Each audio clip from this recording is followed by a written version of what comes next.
Bẩm tướng quân, Hoa Hùng tướng quân đã bị Quan Vũ chém đầu. Bây giờ quân địch đã đến gần Hổ La Quan.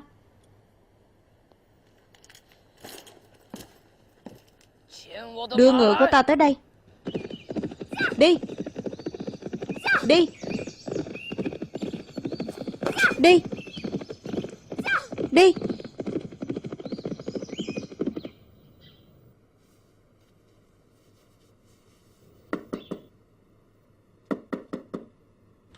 Xin bá mẫu hãy mở cửa. Điêu thuyền có tin tức của lệnh lang.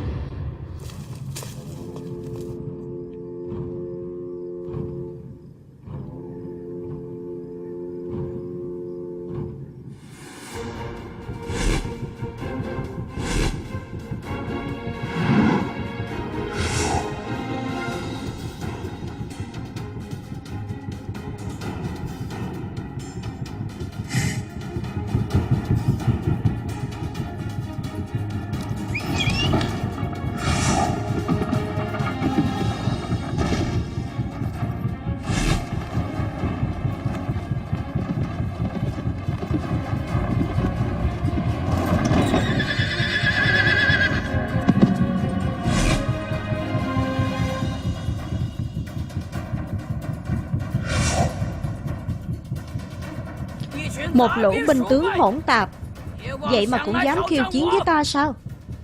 Ai dám tiến lên đây đánh hả? Đúng là vô lý. Xem Trương Phi gia gia của ngươi dạy dỗ người thế nào đây. Đi. Đi.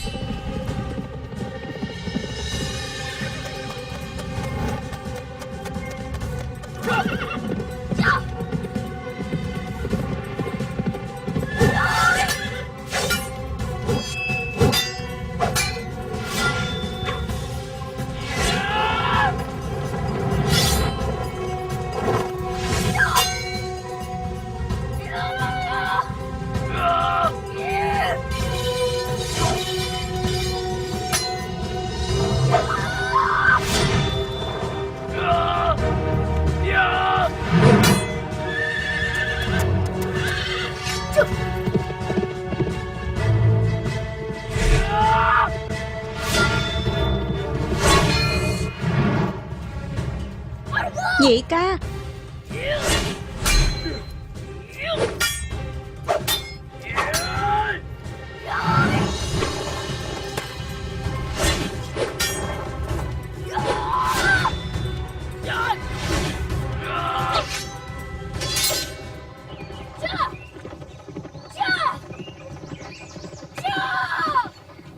Hôm đó cô nương cứu ta thì ta đã biết cô nương là người tốt rồi. Bá mẫu, điêu thuyền giúp tướng quân tìm người cũng là vì có mưu tính riêng cả. Cô nương nói vậy là sao? Thật không dám giấu, Lữ tướng quân thật ra là nghĩa tử của Đổng Trác. Nhưng đó là Đổng Tặc tiếng ác vang xa khắp bốn bề. Đi. Đi.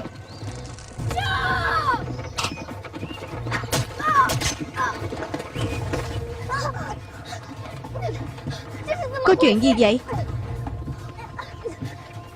Bá mẫu, có người bám theo chúng ta. Sao lại như vậy chứ? Đi.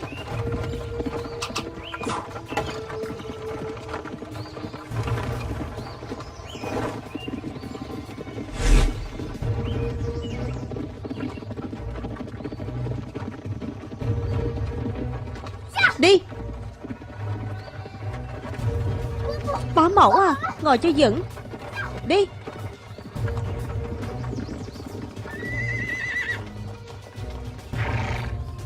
Đuổi theo bên này, đi.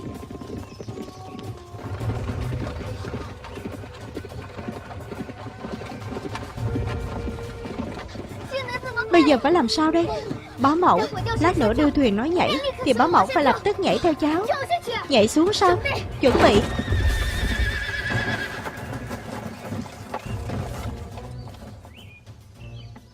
Rút.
Đại ca, chạy rồi kìa.